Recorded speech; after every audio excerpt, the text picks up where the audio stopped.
तो आज हम लोग कंटिन्यूस डिस्ट्रीब्यूशन पे बात करते हैं। और उसका एक बेहतरीन एग्जांपल है नॉर्मल डिस्ट्रीब्यूशन।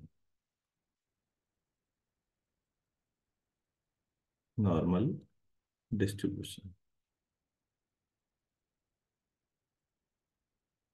अभी तक हमने दो डिस्ट्रीब्यूशन पढ़े हैं, बाइनोमियल और पॉइसन डिस्ट्रीब्यूशन। वो डिस्क्रीट थे, ये कंटिन्यूस है।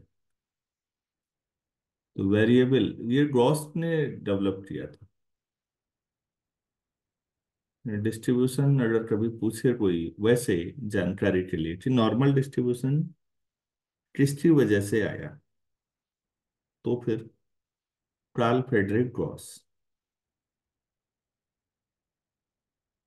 तो सबसे पहले इसका जो एक्सप्रेशन है प्रोबेबिलिटी डिस्ट्रीब्यूशन फंक्शन का, वो लिखते हैं। तो मैं ऐसे लिख लेता हूँ, और रैंडम वेरिएबल एक्स और random variable X whose probability density function, तो हम उसको पीडीएफ कहते हैं। Probability density function is given bye,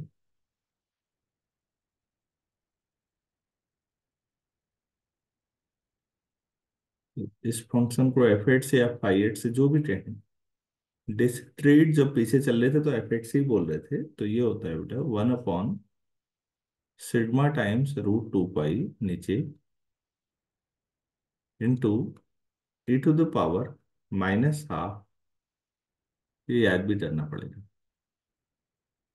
x minus mu upon sigma का होल स्क्वायर। जहां एक्स कंटिन्यूअस है तो ओपन इंटरवल -इन्फिनिटी से +इन्फिनिटी तक कुछ भी हो सकता है। ये है आपके पास।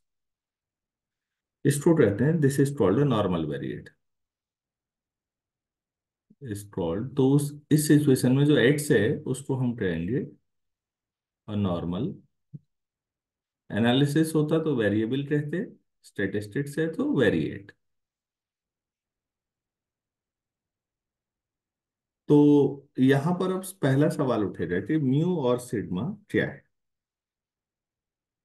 तो हम लोग यहाँ पर जिसको म्यू कह रहे हैं वो मीन है और जो सिग्मा है वो क्या होगा, स्टैंडर्ड डेविएशन। तो वेरिएंस जितना होगा sir sigma square. Sigma square. ठीक होगा। तो कई जगहों पर ऐसे लिखा होता है एक्स जो है शॉर्ट में इतना लंबा नहीं लिखेंगे आप। हम ऐसे लिखेंगे x is normally distributed with mean this and variance this. तो अगर कभी मीन और सिग्मा स्क्वायर कुछ माना 0 और 1 दे दिए जाएंगे तो वैसे ही रख देंगे हम।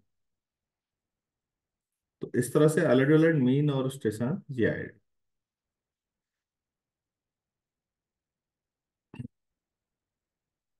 पहला सवाल तो हमेशा ये उठता है कि ये प्रोबेबिलिटी डिस्ट्रीब्यूशन फंक्शन है, प्रूव करिए। तो पहला क्वेश्चन हम इसको लिख लेते हैं, प्रूव दैट नॉर्मल डिस्ट्रीब्यूशन के लिए जो फाई है, prove that phi X is a PDF. तो करना क्या चाहिए मुझे, क्या निकालना चाहिए, सारी प्रोबेबिलिटीज का सम -इन्फिनिटी से +इन्फिनिटी तक फाइव एक्स डी एक्स, इसको निकाल के अगर 1 आता है, अभी मुझे मालूम नहीं है कितना आता है, अगर ये 1 आएगा तो फिर हम कह देंगे कि फाइव प्रोबेबिलिटी डिस्ट्रीब्यूशन फंक्शन। मैं यहां तक समझा पाया। Yes sir. तो मैं ऐसा करता हूँ, इसे नेक्स्ट पेज में इंटीग्रेशन लंबा है तो वहां सॉल्व करते हैं। तो ये आ जाएगा 1 अपॉन सिग्मा रूट 2 पाई, इसको बाहर ही ले लेते हैं, -इन्फिनिटी से +infinity e to the power -12। मैंने खुद भी याद किया है तो मैं चाहता हूँ आप लोग भी करें, अपॉन सिग्मा का होल स्क्वायर dx। ये तो सब्स्टिट्यूशन में ऐसा करते हैं, x minus mu upon sigma. पहले इसको हटा लेते हैं, इसको हम लोग टी मान लेते हैं। तो डी एच इक्वल टू हो जाएगा sigma D T. Mu mean है तो वो तो जीरो हो जाएगा, sigma time D T. Limit पे क्या फर्क पड़ेगा?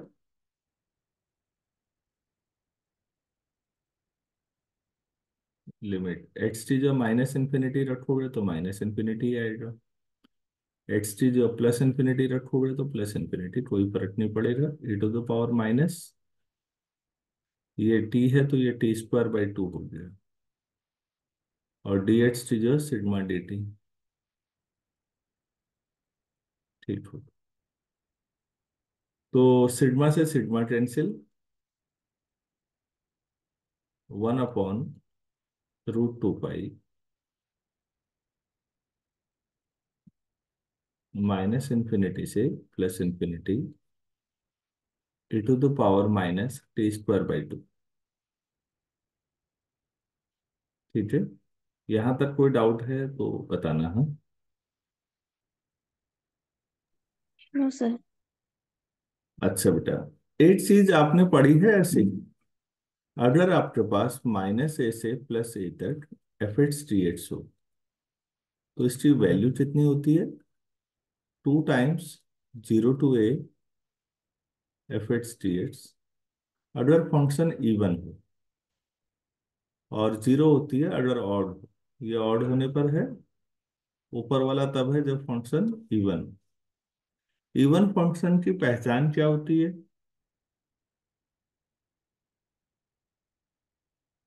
Sir F of minus X is equal to F of X. हाँ, अभी जो आपके पास टी में फंक्शन है तो टी में लिख लेते हैं, फाइव टी आपके पास e T power minus half T square है। तो अगर मैं फाइव ऑफ माइनस टी करूं तो ई T power minus half T T जो माइनस टी होल स्क्वायर, तो उतना ही रहेगा या नहीं? Yes sir. तो ये इवन हुआ ना, तो ऊपर वाली प्रॉपर्टी यूज करिए। अगर ये इवन है तो मैं क्या लिखूं इसे? टू टाइम्स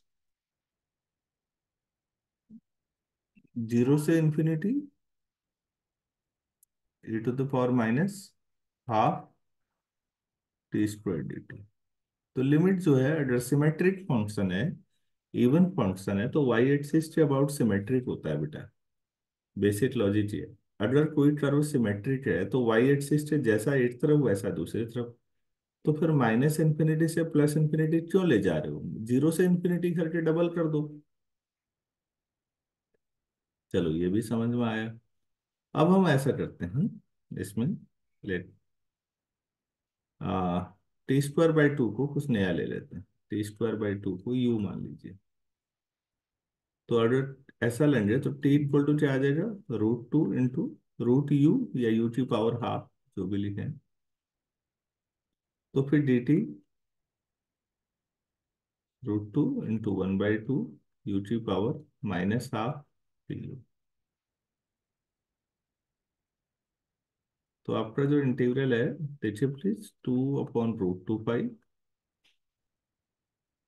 और लिमिट जीरो से इंफिनिटी रहेगी, टी टी जो रखेंगे तो e to the power minus U, और डी टी टी जो पर क्या आएगा? वन बाई रूट टू आएगा, वो बाहर ले लेता हूँ मैं, वन बाई रूट टू, और यू की power minus half T U. तो ये वन अपॉन रूट पाई बचेगा, क्योंकि रूट टू नीचे टू हो जाएगा, ऊपर से कट जाएगा। इसे देखिएगा प्लीज, जीरो से infinity e to the power minus U, U to the power one by two minus one लिख सकता हूँ सिर्फ, ऐसा लिख सकते यस हैं। सर। तो बेटा गामा फंक्शन अगर पढ़ा हो तो ये कितना है? गामा हाफ, और गामा हाफ खुद अंडर रूट पाई होता है, अपॉन अंडर रूट पाई, तो ये वन हो जाएगा। मैं आपको ऐसे बता दूं, जीरो से infinity e to the power minus X, X to the power N minus one D X, अगर कहीं पर लिखा हो तो आप उसे गामा एन कहते हैं।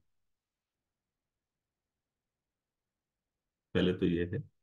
और दूसरा, अगर एन की जो हाफ रख दें तो ड्रामा हाफ अंडर रूट पाई होता है। ये ड्रामा फंक्शन की बहुत बेसिक प्रॉपर्टी है।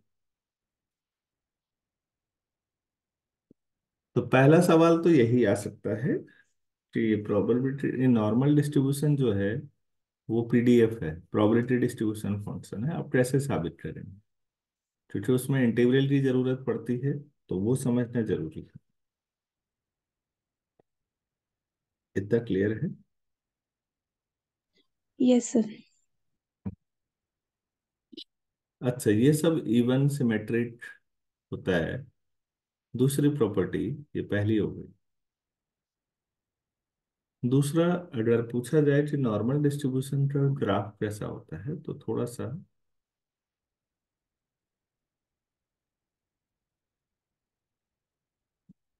इस तरह का होता है। मैं वो शायद उतना अच्छा नहीं बना पा रहा हूँ, लेकिन सिमेट्री समझना। ये मीन होगा, mean. It's equal to mean. Mean के अबाउट सिमेट्री का जैसा मीन होगा वैसा ही उसके दोनों तरफ चल रहा होगा। तो ये कर्व, ये दूसरी प्रॉपर्टी होगी कि नॉर्मल डिस्ट्रीब्यूशन का ग्राफ है। और सिमेट्री किसके अबाउट होती है? मीन के अबाउट। और ये धीरे धीरे जो ग्राफ नीचे जा रहा है ना, ये वाला नीचे वाला पोर्शन, ये एसिम्प्टोटिक हो जाता है। एसिम्प्टोट का मतलब समझते हो? अनंत स्पर्शी। मतलब कर्व और ये जो बेस लाइन है, इनके बीच का एरिया, इनके बीच की दूरी टेंडिंग टू जीरो होती जाएगी, लेकिन ये कभी टच नहीं करेगा। टच इन्फिनिटी पे ही करेगा। तो इसका मतलब तुम्हें ये समझ में आया कि जो मेन एरिया है कर्व और एक्स एक्सिस के बीच, ये जो दिख रहा है यहीं पर है, बाकी आगे पीछे फिर बहुत ही कम होगा और नेग्लिजिबल होगा। ये यस ठीक है? सर। ठीक है। Yes sir. अच्छा, अब हम क्या करेंगे कि नॉर्मली अगर कभी तीसरा जो लिख लें, तीसरा पॉइंट, ये सब छोटी छोटी बातें हैं, जानकारियां हुई। अगर मैंने एक्स को ऐसे लिख रहा हूं मैं, जैसे कि अभी लिखा भी था कि ये नॉर्मल डिस्ट्रीब्यूशन है with mean mu and variance sigma square. तो फिर जो जेड लिखा था मैंने, जिसको इसको जेड वेरिएबल कह देता हूँ, जेड है x minus mu upon sigma, जो ई की पावर में था, ये वाला। इसको कहेंगे standard normal variate. Then Z is called standard normal variate.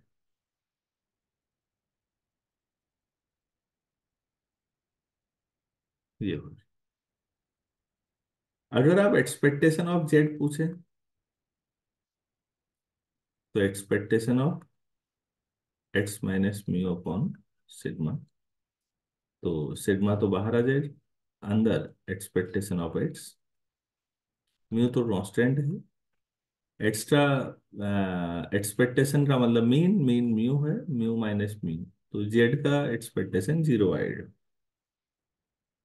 और अगर आप ऐसी वेरिएंस निकाल लें, वेरिएंस ऑफ जेड, तो प्लीज अभी आप करेंगे, मैं सीधे लिख रहा हूँ वन। तो इसका मतलब जो जेड है वो नया वेरिएट है आपके पास, वो normal distribution with zero and one. हम इससे ज्यादा काम चलाते हैं कई बार। एक्स ऐसा वेरिएट था, ध्यान से समझिए, जिसका नॉर्मल, जिसका मीन म्यू था और वेरिएंस सिग्मा स्क्वायर था। हमने उसको इस फॉर्म में कन्वर्ट किया है जेड में, जिसका मीन जीरो और वेरिएंस वन है। तो फिर अगर आप फाइव जेड कहेंगे, वो तो फाइव एक्स था, तो फाइव जेड, तो ये आ जाएगा वन अपॉन सिग्मा वन है अभी, तो वन अपॉन रूट टू पाई हो जाएगा ई की पावर में एक्स माइनस म्यू। अब म्यू, म्यू क्या है इस बार? जीरो है। और एक्स टी जो जेड आप ले लेंगे, तो ये कितना आ जाएगा? e to the power minus Z square by two. जो मैंने सब्स्टिट्यूशन लिया था सॉल्व करने के लिए, समझ लो।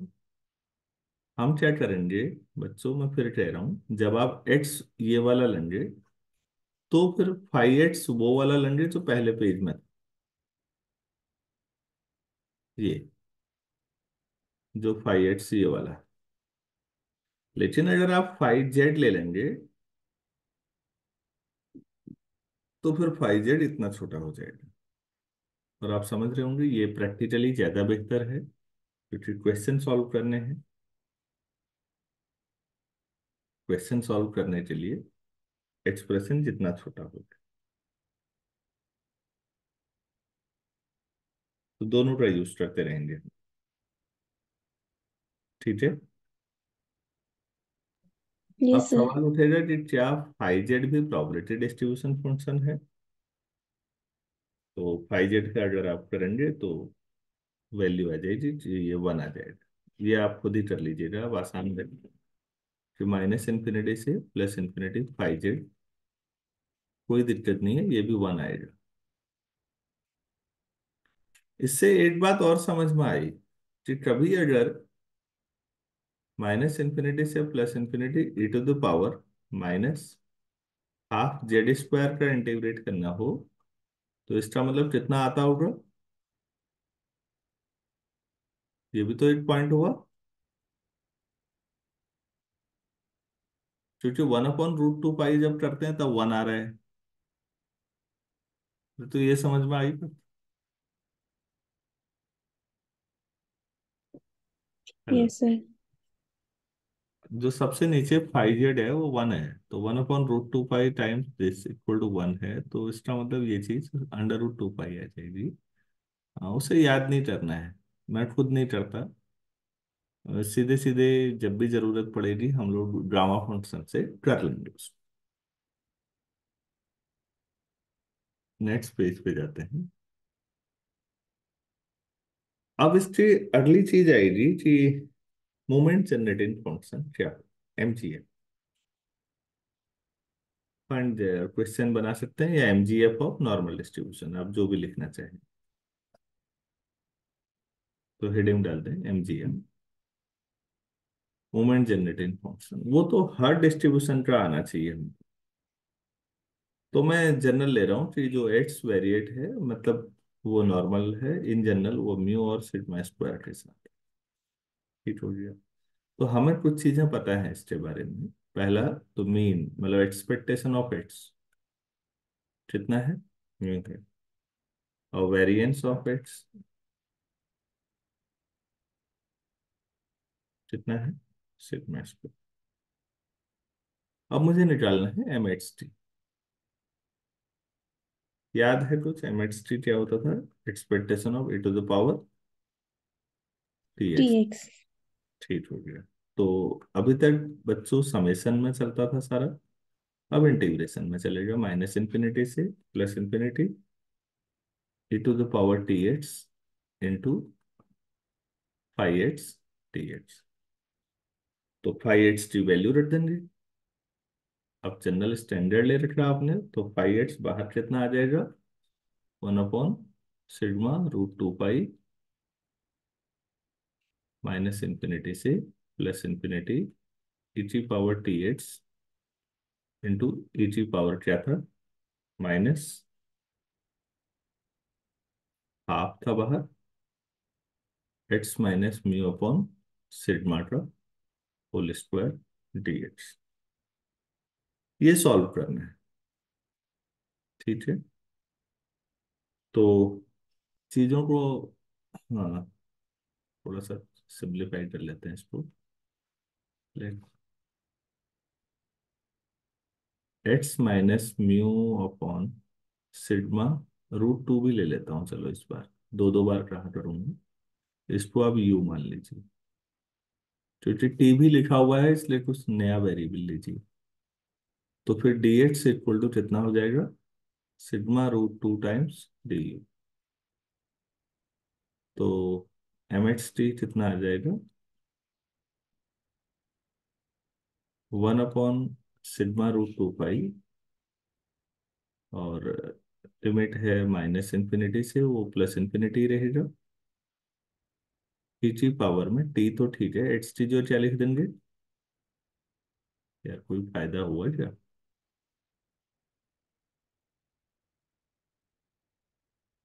एच तो यहां से रखेंगे ना फिर, तो H yes sir. H T जो आ जाएगा, ये तो इस वाले में पावर में आ जाएगा, सिग्मा√2 इंटू यू प्लस मी। पता नहीं मैंने समझदारी का काम किया नहीं किया, चलिए ठीक है, वो तो कम होगा कम से कम। यहाँ क्या आ जाएगा बच्चों? एक्स माइनस म्यू अपॉन सिग्मा√2 को आपने यू लिया है तो माइनस यू स्क्वायर हो जाएगा। हाँ ठीक है, फिर भी छोटा तो बनेगा ही। और डी एक्स टी जो सिग्मा√2 बाहर ले लेता हूँ, सिग्मा√2 बाहर, टी यू, सिग्मा से सिग्मा कैंसिल, √2 से √2, तो 1/√पाई बाहर, माइनस इन्फिनिटी से प्लस इन्फिनिटी, इसी पावर में एक साथ कुछ चीजें,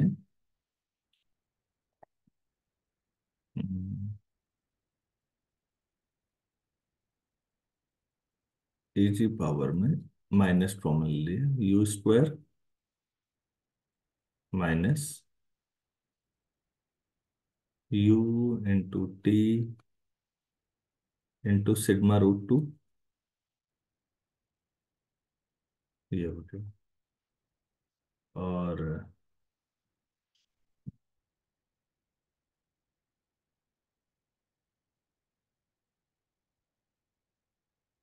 into e to the power mu T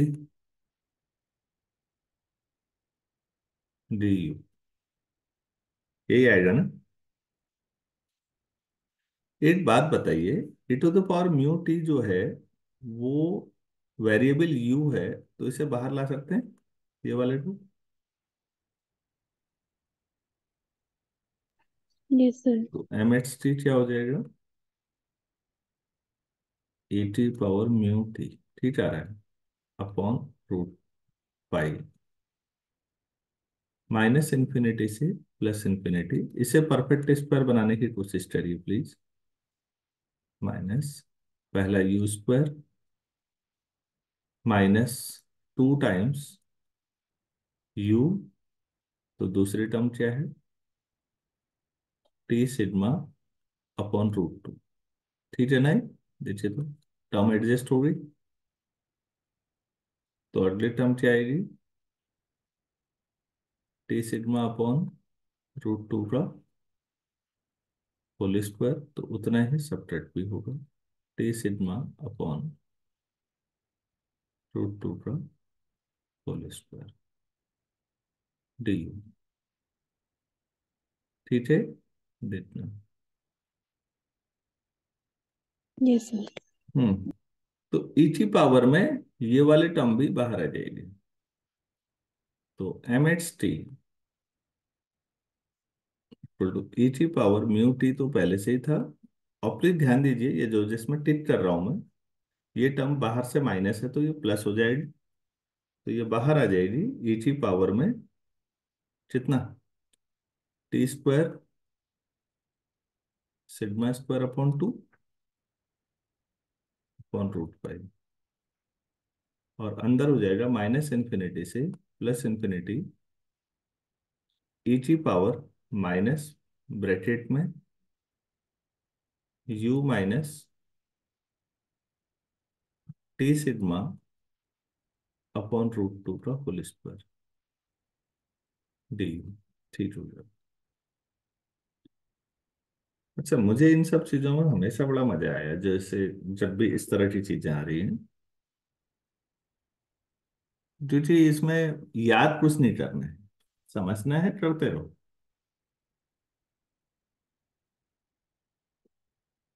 मैं नेक्स्ट पेज में ले जाऊं अब,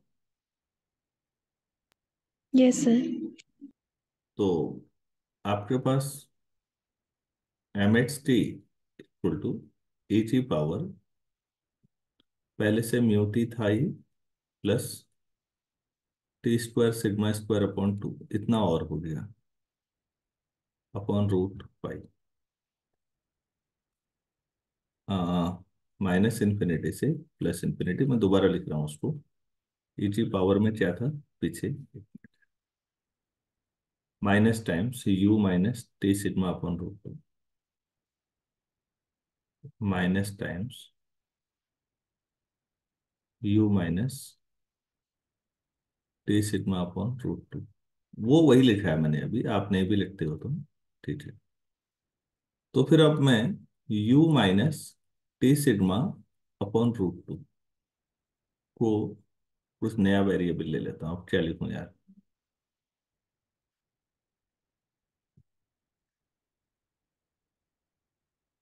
z लिख दूं, z नहीं आए ना,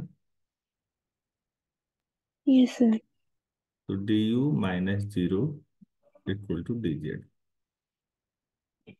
तो ये आ जाएगा ई टी पावर में mu T plus T square sigma square by two, ये तो रहेगा ही अब, upon root pi, minus infinity से प्लस इन्फिनिटी रहेगी limit, e to the power minus Z square D Z.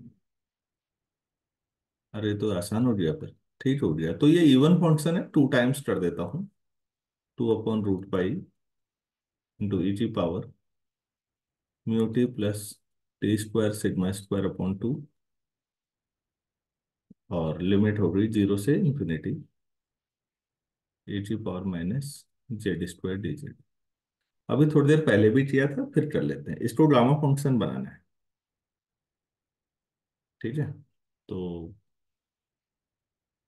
Late Z square को कुछ मान लेते हैं, लैम्डा मान लेते हैं। तो जेड इक्वल टू लैम्डा की पावर हाफ। प्लीज आप सीधे डिफरेंशिएट नहीं करेंगे, नहीं तो टू जेड आ जाएगा, फिर जेड कहाँ से हटाओगे। तो इसलिए पहले खाली जेड निकालो, अब डी जेड ठीक है, इक्वल टू हाफ लैम्डा की power minus half D lambda. तो M H T equal to two upon root pi e की power mu T plus T square sigma square upon two, और limit zero से infinity रहेगी, e की power Z square की जो lambda है तो माइनस लैम्डा, और डी जेड की जो वन बाई टू, लैम्डा की पावर माइनस हाफ है तो उसे मैं लैम्डा की पावर हाफ माइनस वन लिख देता हूँ। अच्छा, वन बाई टू बाहर ही लिख लेते हैं, तो ये वन बाहर वाला टू कट जाएगा, छोड़ो, डी लैम्डा। तो दिस इज गामा हाफ, और गामा हाफ का मतलब अंडर रूट पाई भी कैंसिल, तो खाली ई की पावर में जितना चल रहा था वही एम जी एफ है, mu T plus T square sigma square upon two, this is M G F.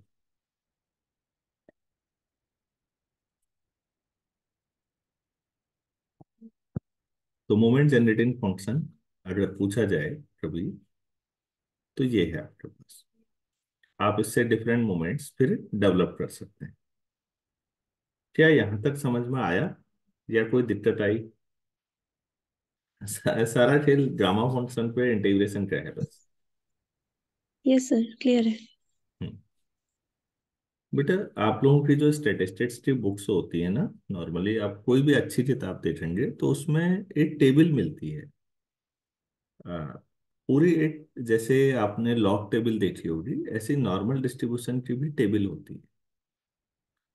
उससे ये पता लग जाता है कि कहाँ तक जाएं कि कितना एरिया कवर हो जाए, नॉर्मल कर्व जो है कितना एरिया कवर होता है, आप कितनी दूर तक जाएं मीन से दोनों तरफ, तो इतनी दूरी तक जाएं तो इतना एरिया कवर होगा, इन्फिनिटी तक जाएंगे तो पूरा एरिया वन कवर होगा।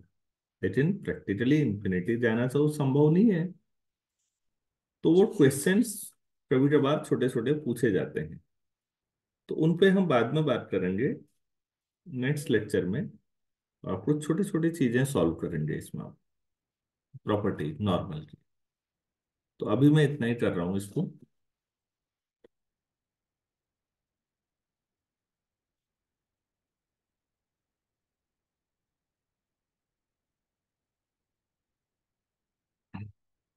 कोई ऐसी चीज तो नहीं है जो समझ में नहीं आई हो।